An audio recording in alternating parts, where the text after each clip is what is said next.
Good afternoon. Welcome to the Labor Forum. You are listening to WRFG 89.3 FM in an absolutely beautiful sunny day here in Atlanta, Georgia. It's hard to believe that just a week ago we were hunkering down for the ice catastrophe, and here it is, just fabulously beautiful. My name is Diane Mathowitz, and I am a retired auto worker. I worked for 30 years on the assembly lines of General Motors, and I've been the host of this program for about 3.5 years. I want to welcome again everyone who's tuned in on your car radio, listening online on your computer at wrfg.org, and if you've got a mobile app on your device, and of course those of you who are watching the program on the Labor Forum YouTube channel, then you can see that there are 4 young people sitting here in the studio, and we will be having a discussion about the Stand Your Ground law. As you know, the opinions that are expressed on this program are not necessarily those of the Board of Directors, staff, or volunteers at WRFG. But the Labor Forum is one of the many long-running programs here at WRFG and fulfills our mission for being a station that speaks to and about and from the communities that are marginalized and disenfranchised and lied about by the big business people. So again, we have 4 guests in the studio. I am so really excited to have this conversation with them. I'm going to introduce Ronnie Mosley, Reynaldo Roberts, Tabitha Holley, and Adam Quick. And I met them, some I knew before, but I met most of them because they were part of the Moral Monday protest that took place this past Monday. Now, the Stand Your Ground laws have been a topic of major controversy and discussion in communities across the country, starting with the huge publicity around Trayvon Martin's killing, and now we have the verdict in Jordan Davis's death. And of course, there have been a number of other young people, mostly people of color, who have been killed, innocent people who have been killed seeking help after car accidents for all kinds of bizarre reasons.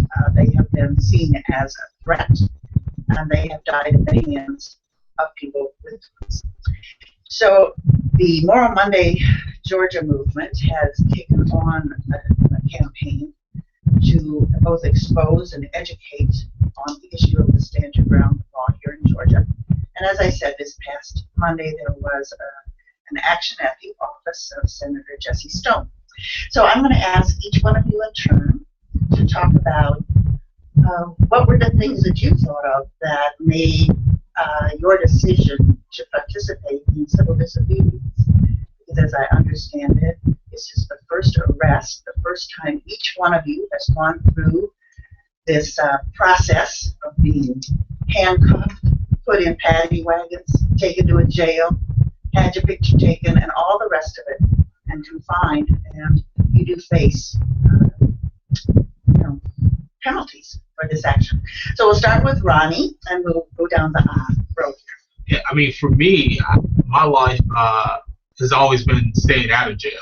So it's quite ironic to be there. But what prompted me to walk into Senator Stone's office and not leave until we got a clear answer when he was going to continue the hearing for Stand Your Ground, to repeal Stand Your Ground, was the face of Lucia McBeth, mother of Marietta, Georgia, mother of Georgia's native son, Jordan Davis. And millennials, the millennial movement is a student think tank that impacts policy, influences societal culture, and directs the new generation of politics. And so we were heavily invested in this issue. This is our primary cause of death. So when we came out to the federal, B. Russell Federal Building and called for justice after the verdict of George Zimmerman, to see pretty much the same verdict happen to Jordan Davis shows us another reason why we have to repeal this law. Okay, let's move on to Reynaldo. What was your reason for doing this? A big decision. Yes, it certainly was a big decision. Just like Ronnie, my entire life, I've tried to stay out of jail, but I decided that at this point in time, this was an issue that really needed some type of stand to be made. And it's because this stand your ground law is a law that's rooted in fear, in which people are able to exploit their fear to shoot first and ask questions later. And when you have a society such as our own that has embedded fear of minorities over countless generations, that when you have a law like this, you can feel that fear. Somebody else can feel that fear against any type of minority, blacks, Hispanics, Muslims, any race, any ethnic group, any religion. And when you're given the ability to say, okay, I fear them, which you've already been embedded with, and now you have the power to go and shoot them, to kill them, to use vicious violence against them, it's unjust that people can get a pass on it, especially how it's some people can get a pass and some people can't. Okay, Tabitha, let me go to you. You're at Spelman College. And what was it that brought you to Senator Stone's office and wouldn't let you leave until you got a chance to talk? I am a resident of this great state, and I vote when the time comes. And I have watched how laws like Stand Your Ground have disproportionately affected women and men of color across this state, and I've watched this all of my life. I've always been a warrior for justice, always been a warrior for peace, and I've just watched how these laws just continue. And there's not just Stand Your Ground. There's many other issues that Moral Mondays is trying to tackle. But I see that so many other citizens are tired, just like I am, of electing the same people to do the same thing. And Senator Stone, I want him to see that this is just this much of a big deal to me, because I am a black woman, and I find myself trembling in fear for my black son. So that's what inspired me. I think about my children. I don't think about necessarily my record or anything about me. This isn't about me. This is about the struggle for equality and equal justice for all Americans. So that is not even though we have a mission of wisdom, justice, and moderation, we don't necessarily follow those principles here in this great state of Georgia. So that is why I did not mind having a charge on my record. It didn't matter to me. My children mattered most. So Adam, how is it that you came to join this group? Well, it was actually a call that Pastor Reverend McDonald gave to us at a Sunday service, and it's something that I've been wanting to get involved in since the tragic death of Trayvon Martin. I'm actually tired of seeing these young men killed by men of the same skin color as me, and those men not being put to justice. And I see no other way than by direct action for myself to see this injustice made just. So the repeal of the Stand Your Ground law in Georgia, I believe, would keep this from happening within this great state and keep this from happening in other states, because I believe that once a movement starts, it will not stop. People will see and realize and be a part of this and join in, and that is my hope and prayer. All right, so let me just ask you again, all four of you, the tactic of civil disobedience has been used successfully for many years, and also many different kinds of movements.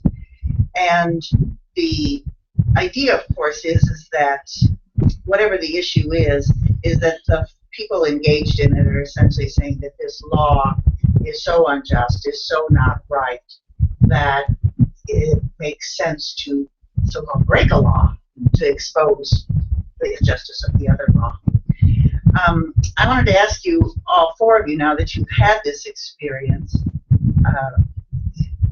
from what other kinds of methods, what other kinds of work do you now see yourselves doing on your campuses, in your neighborhoods? Because there are a lot of people who are listening to this program that say, oh, I'm so glad they did that, but that's not where I'm at. And so the important thing is to always find the things that everybody has a role to play. So I'll do the same thing. I'll just go down the line. If you have an opinion about how it is that this issue, other issues that you're concerned about, how is it that you feel that you can either move people to the same place you're at now, or someplace where they will take action? I think the most heartwarming thing that I've seen is that the folks that have reached out to us, whether it's Facebook, whether it's Twitter, whether it's phone calls, saying that, you know what, I want to be there next time. I want to get arrested next time. So many people are pushing for justice. So there are multiple ways to get involved. You can definitely get involved with the Millennials Movement. You can search us on Facebook or Twitter. You can get involved with the Georgia Gun Sense Coalition, which is multiple organizations around the state. Or you can definitely come out and join the More Monday movement. We'll just go real quickly down the line, and then we'll take a short break. Go ahead. Anybody else got a comment? Chat's up. I'm from Dawson, Georgia. I'm from a very rural community, and I've always found a lot of power in mobilizing voters. So I think that speaks great volume when we think about senators and representatives who do not have our best interests at heart. We don't have to have them in office. So I think that speaks great power to our legislature. Anybody else want to throw in on this question? Yeah, I would say that find something you're passionate about. Not everybody is going to be passionate about repealing the Stand Your Ground law. Find something that you can get into. There are plenty of issues to go around. We have education troubles. We have immigration troubles. We have racism, sexism, classism. There are so many issues that you can be a part of. And I would say find something that you can be passionate about and jump into it. All right, we'll go ahead and take a short break right now. When we come back, I'm going to ask a question again of all four of our guests here about how the connections they see between this issue of the Stand Your Ground law and other issues that Adam just mentioned. So we'll be right back.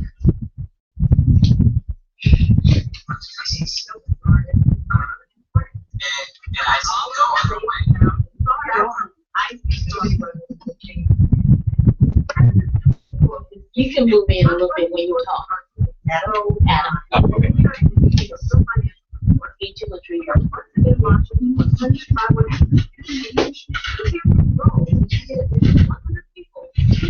So multitasking over here. You can move pictures. I know he's on YouTube taking pictures.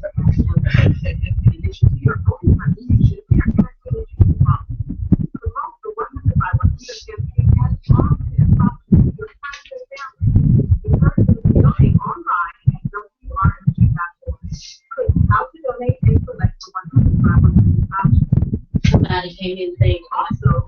Oh, in the chat. Yeah. That's exactly what I was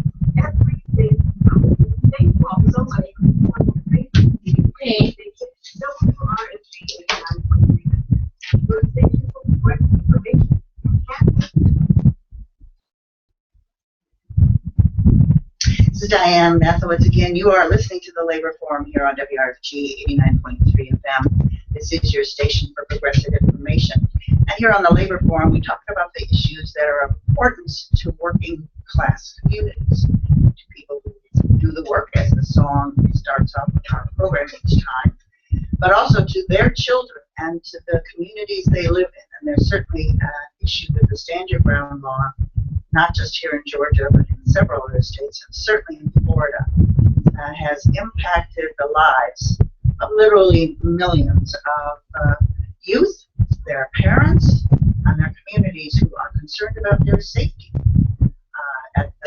As we see rising racism, rising homophobia, rising sexism, all kinds of bigotry that comes out as a result of U.S. wars and policies towards immigration. So there's all of this kind of hatred and fear stewing around, and it makes the situation with a law, as our guests have described, where on the basis that you fear somebody, you are able to take their life.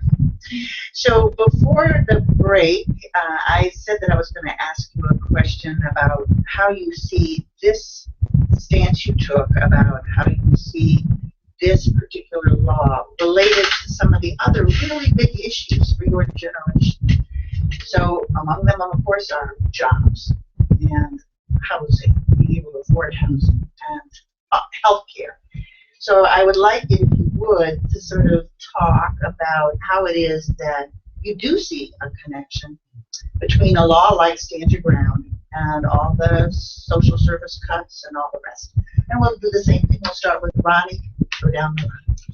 Sure. I think really when you look at the Moral Monday movement itself and how we're not just fighting for Stand Your Ground, but even how we're fighting to expand Medicaid, and you look at the potential jobs that could be created if we just took the money that is already allocated for us, the money that Georgians have been paying to the federal government for services, we're now denying. So it goes beyond just repealing Stand Your Ground. We're really fighting for the moral issues that this party, this in power, this majority party, is failing to act on.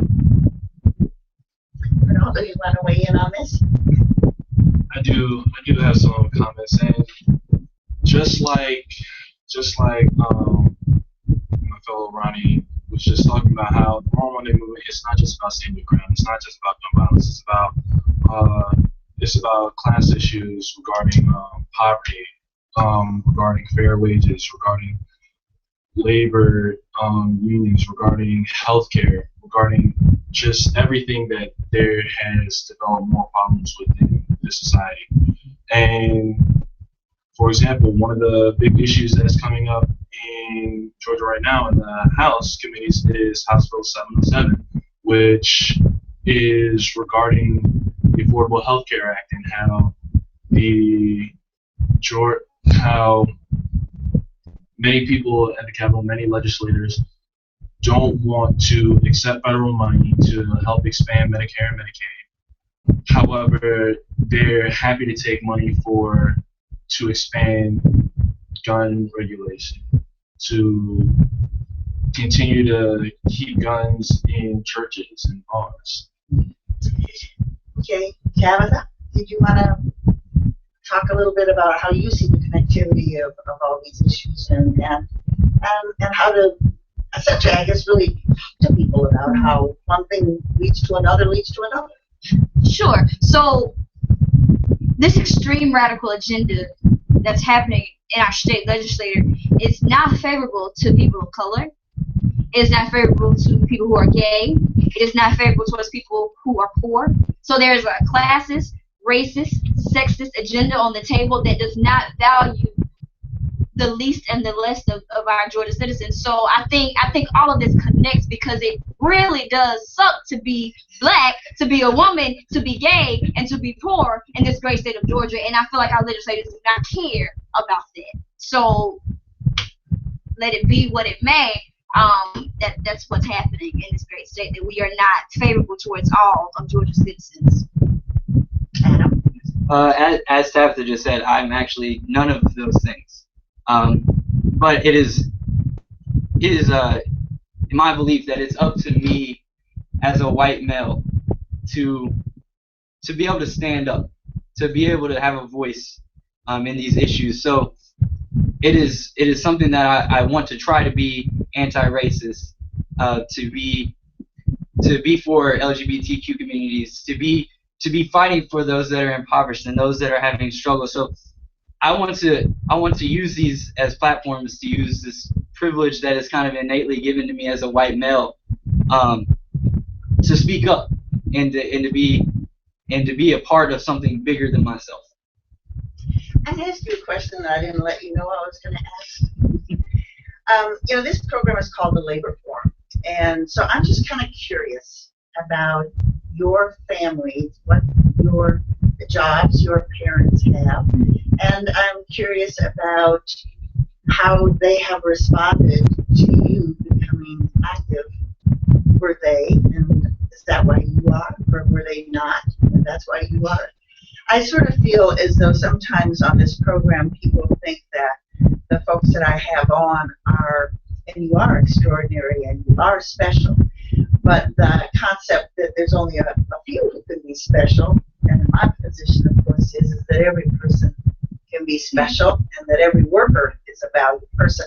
So if you don't mind, real quickly, if it's okay, to talk a little bit about your families and what kind of jobs they had and how that influenced you. Let's start here. My dad has been a part of the Teamster Union in Chicago, and to know or to really realize how unions play a significant role in American history, how they're the first line of defense for working families, and how so many benefits that we enjoy, days off, holidays, breaks, they are responsible for, and the attack that is placed upon unions in this country is egregious. But my family has supported me. I'm extremely grateful to have their support, and I think we, as millennials, move in that same spirit as those of the labor movement. Even the issues that they're facing under Golden Dome are some of the issues that we'll be fighting for: transportation, employment benefits. Thanks. Yes, I would like to. As far as I know, my family, my parents, aunts and uncles, and everybody, they haven't been really involved in the fight for labor unions. However, when I used to live in New York and went to public school, and I would see the teachers, when I would see the cafeteria workers, when I would see the janitors. When I got into high school, and I would see the same things, and I would just see employees everywhere, and how some of them, just the conditions under which either they work, the amount of pay that they're getting for the fantastic services that they're providing for us, it just doesn't equate. And I felt as if things needed to change, and I wanted to do whatever I could to help start that change. And when my parents found out, they were ecstatic that I took such a charge. Perfect. Tabitha and Adam, real quick, we've just got a few minutes left. As I stated before, I was raised to be a drum major for justice, mainly because I come from a family that believes and prides itself on hard work. For many, many years, my father sold vegetables from the back of his truck. He's watching me right now. He sold vegetables from the back of his truck. He's had several jobs, but as of right now, he is retired, and my mother is disabled and is unable to get disability. So I come from a group of parents, for a set of parents who are what we would call struggling and working class Americans, and because of that,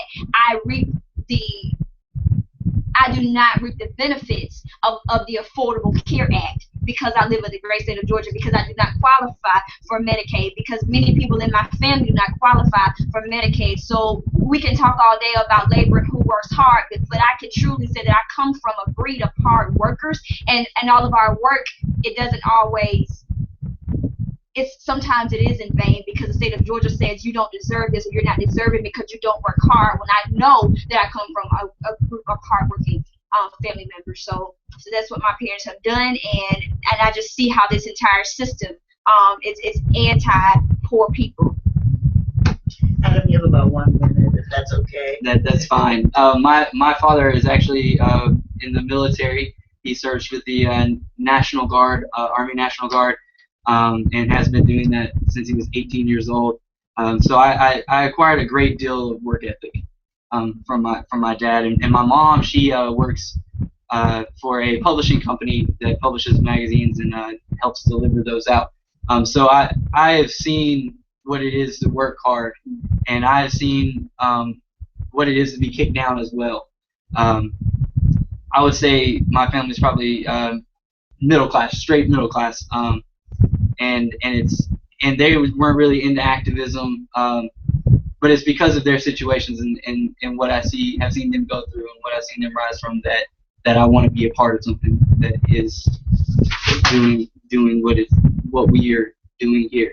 I want to thank all four of you so much for coming in today. I really enjoyed this conversation with y'all, and I know I'm going to see you here in the Labor Forum and other demonstrations in the future. I want to let our listeners know that tomorrow we're going to have another conversation about the Medicaid expansion. There's another whole, there's so many people that are supporting this. There's an action called Legislate This. It's being sponsored by Spark Reproductive Justice Now, a number of other groups. And we'll have some of the leadership of that, of the organizers for that. And the event itself is on Thursday, but you'll learn all about it tomorrow when you tune in again to the Labor Forum, 4:30 to 5 here at WRFG 89.3 FM. So for all of us, thank you so much for tuning in. Please, please do remember, if you have a few dollars or lots of dollars, that WRFG will always be very grateful for your support so that we can keep this kind of programming on the air. That's it for today. Bye-bye.